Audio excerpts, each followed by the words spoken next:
Hi guys, and welcome back to my channel. Welcome if you are new. Thank you for stopping by. Today, I'm sharing with you fonts, where to get them, how to install them on your iPad, and I'm also sharing with you a few of the places on the web that I go to get my fonts. And I'll even tell you how you can utilize the fonts or which apps you can use them in. If that sounds like something you're interested in, stay tuned.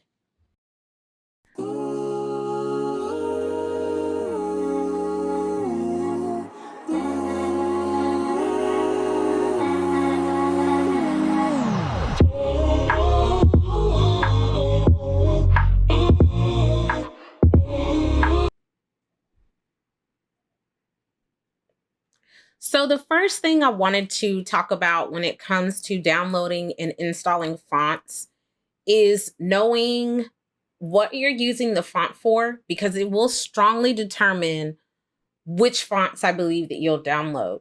So, when you go to, let's say, dafont.com, which is a renowned place, I don't know of anyone who is into graphics or whatever that's not using that font for personal use, hobbies, or whatever. They all know about dafont.com. And if you don't, there's a little tip for you and a website that you can go to. Um, you want to make sure that you know how you can use the font. So a lot of them are for personal use. They are an introduction into the font family that the designer of the font is allowing you to use.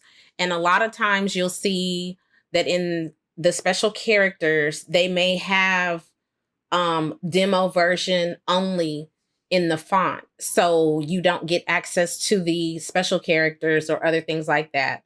And that is something you want to be very cognizant of, because if you have the intentions to create those beautiful cups or anything with Cricut Design Space for your handmade business, whether it be digital, tangible items, or anything like that, you want to know what you can do with those fonts. And when you download the font, make sure you're reading the terms of use, or make sure you know exactly what you can do with those fonts.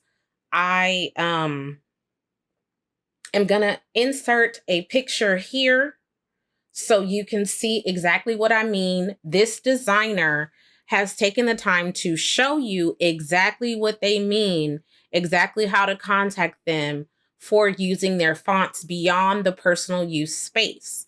Now, there are other font distilleries and creators who are giving the fonts away for free completely. So it is just that one off or access into that font family and things like that, as their goal is a little bit different. So make sure you're reading the terms of use, make sure you're downloading the fonts properly, because while you may think that you are in little bitty town over here, you don't know where your designs are going to go. And I'm going to be honest with you, people recognize their work. So, and they will sue you, or they will send you a cease and desist if you are making monetary gains from their item. So, I just want everyone to be aware of that portion right there, and knowing what their rights are versus what you can actually do. So that is the first tip. So number 2 on my list is where to go to get these fonts and things like that. Now, I said earlier, dafont.com is a place to go. There's fontesk.com. There is fontsquirrel.com and a host of others.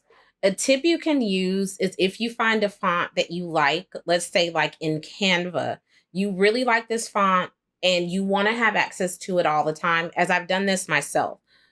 I went and searched for the font name in, in Google. And then I was able to download the commercial version of that font for free. That way I had access to it, because sometimes I'm not using Canva to design. As a matter of fact, I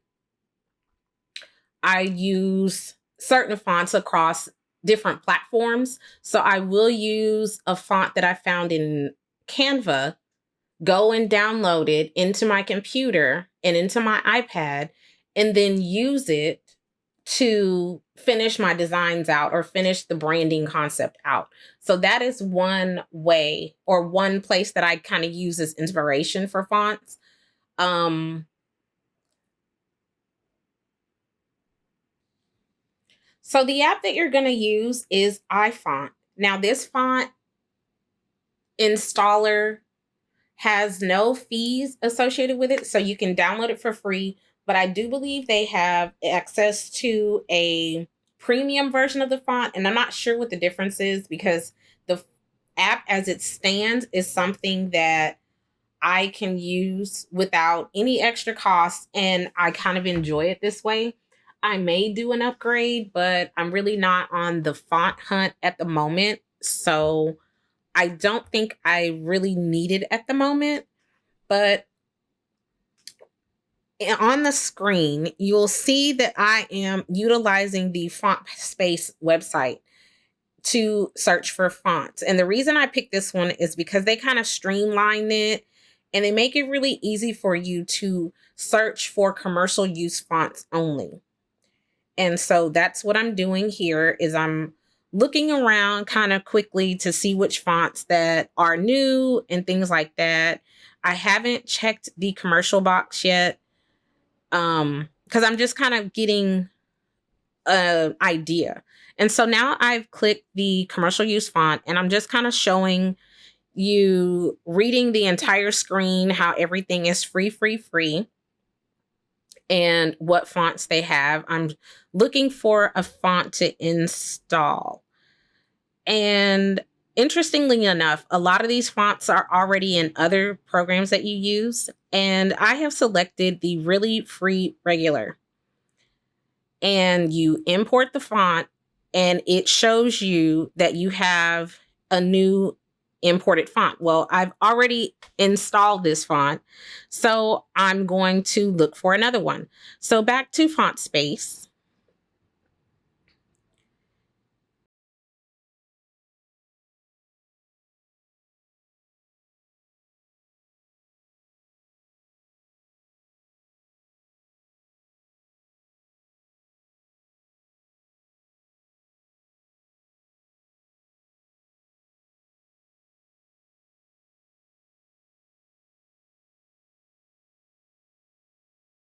New imported font. Well, I've already installed this font, so I'm going to look for another one.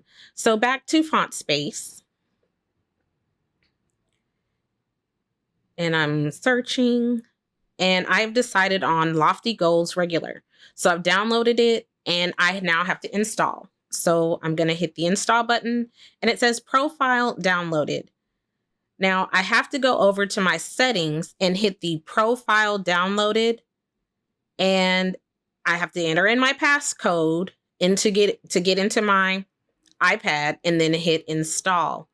And then I'm done. Now when I switch back over to iFont, there I know that the font has been installed because it now says that it is. And there's nothing else that I have to do as far as this font goes.